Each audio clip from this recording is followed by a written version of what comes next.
Deputy CM Narayanaswamy బానిసలా మారిపోయారని ఆరోపించారు TDP అధినేత చంద్రబాబు. ఈ కామెంట్లను ఖండించిన డిప్యూటీ సీఎం తనది ఎవరికీ తలవంచని మనస్తత్వమన్నారు.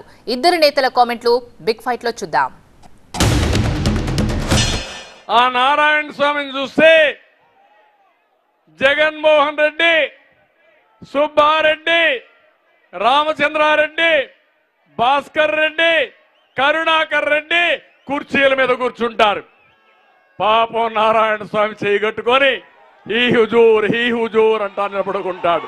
ఈయన డిప్యూటీ సీఎం, ఈయనకు పెద్ద శాఖ ఎక్సైజ్ గుమస్తా, లెక్కలు వాళ్ళు రాసుకుంటారు, ఈయన సంతకం పెడతాడు.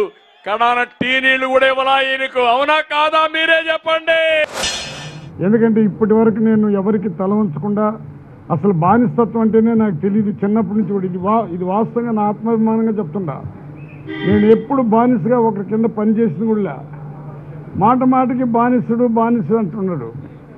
ఈరోజు మీకందరికి కూడా తెలుసు ఎందుకు చంద్రబాబు నాయుడు ఈ విధంగా మాట్లాడుతున్నాడంటే, అక్కడ రిజర్వ్ కాన్స్టిట్యున్సీకి వచ్చి ఇటువంటి మాటలు మాట్లాడుతుంటే అతని విజ్ఞతకు వదిలేస్తున్నాను. అసలు అవినీతిని గురించి మాట్లాడే అర్హత చంద్రబాబుకు పూర్తిగా లేదు.